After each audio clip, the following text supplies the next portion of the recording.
New details are emerging regarding the attack in the early morning hours on Sevastopol. And while some of the news is good, there's also some very disturbing information that's coming out. Firstly, the good news.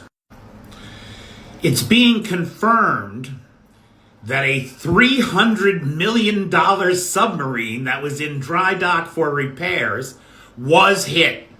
The extent of the damage is unknown, but this Kilo-class submarine is going to have some trouble, it looks like.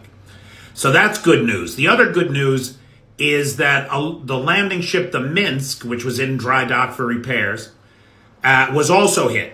Now, these landing ships, what they are like giant cargo ships. You can load tanks, train cars, anything on them, and then get them across the Black Sea or the Sea of Azov to Crimea.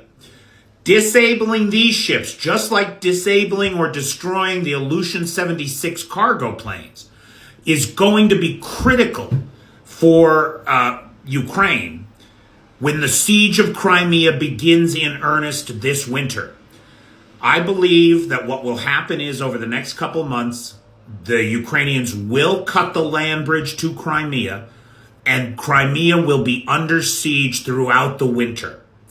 That will mean, right, with the Kerch Bridge destroyed and the Ukrainians at the northern border cutting off the land bridge to Russia, the only way to get food, supplies, even water into Crimea is going to be cargo planes and landing ships. And the more of those that the Ukrainians can take out of action, the more untenable life in Crimea will be this winter for the Russians. And I believe that that's exactly the goal of the Ukrainians, and they are well on their way to executing on that goal.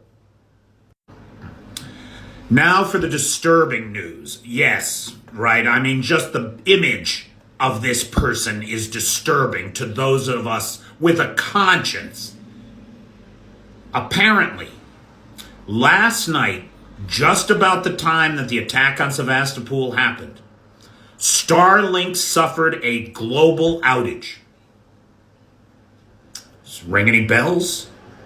Is there an echo in that? Now look, everybody is entitled to a reasonable presumption of innocence until proven guilty.